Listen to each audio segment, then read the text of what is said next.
এদের এদের যারা নেতৃস্থানে যারা আছেন তারা কি মনে করে এটা আমি মুখের ভাষায় বলতে পারছি না। কারণ এনারা উপর লেভেল শ্রেণী জেলা লেভেল শ্রেণীর পর্যন্ত এদের এ পর্যন্ত ৩-৪ বার তাদেরকে একটা মিট করে দিল, এরা এক জায়গায় বসতে পারলো না। এদের দিয়ে আমার দলের কি কাম হবে, এদের দিয়ে দলের কি উন্নয়ন হবে? এই যে আমার ভাতিজা যে কথাটা বলেছে অতিও সত্য, যে এই যুব সমাজ যখনই দলের কাছে আইকা দিচ্ছে তাদের ভাগের সমস্যা হবে না কিসের সমস্যা হবে, এই সমস্যা নিয়ে তারা ব্যতিগ্রস্ত আছে। এ পর্যন্ত সামনে নির্বাচন, এই নির্বাচনের আগে এ পর্যন্ত ইনারা একত্রিত হয়ে বসতে পারল না।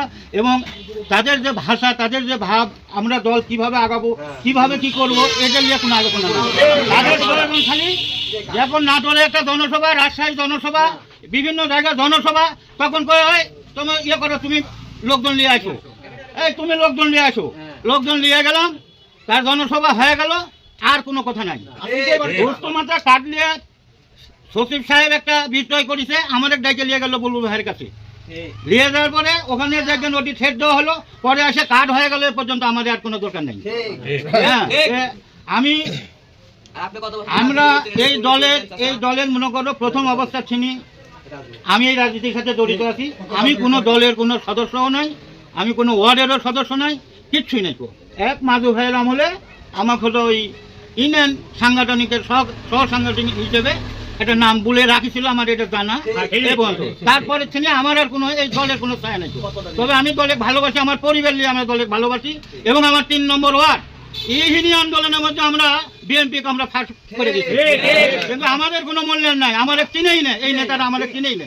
হ্যাঁ, মাজু ভাইয়ের সঙ্গে আমাদের এই খাদের ক্যানেল নিয়ে ৫-৬টা মামলা, সে সময় মাজু ভাই মাননগর ইউনিয়ন বিএনপির সভাপতি, কোর্টে গেছি, 7 কেজি বাদাম নিয়ে এসে আমার ডাইকে নিয়ে এক জায়গায় বসে থেকে আমরা খাচ্ছি।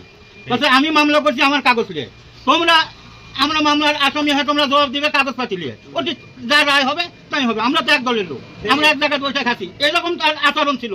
দলের নেতা হলে বলে ওই রকম আচরণের দরকার।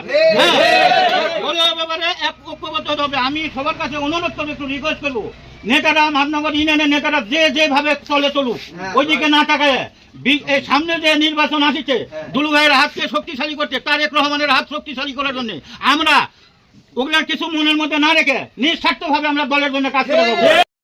হলো না, তাহলে বিএনপি সভাপতি সেটাই সাংগঠনিক তারা কি কাজ করছে, কাকু করবে না, দিবে না, ওরাও করবে না। আলোচনা শেষে মাধবনগর বাজারে একটি মিছিল করে নির্যাতিত বিএনপির কর্মীরা।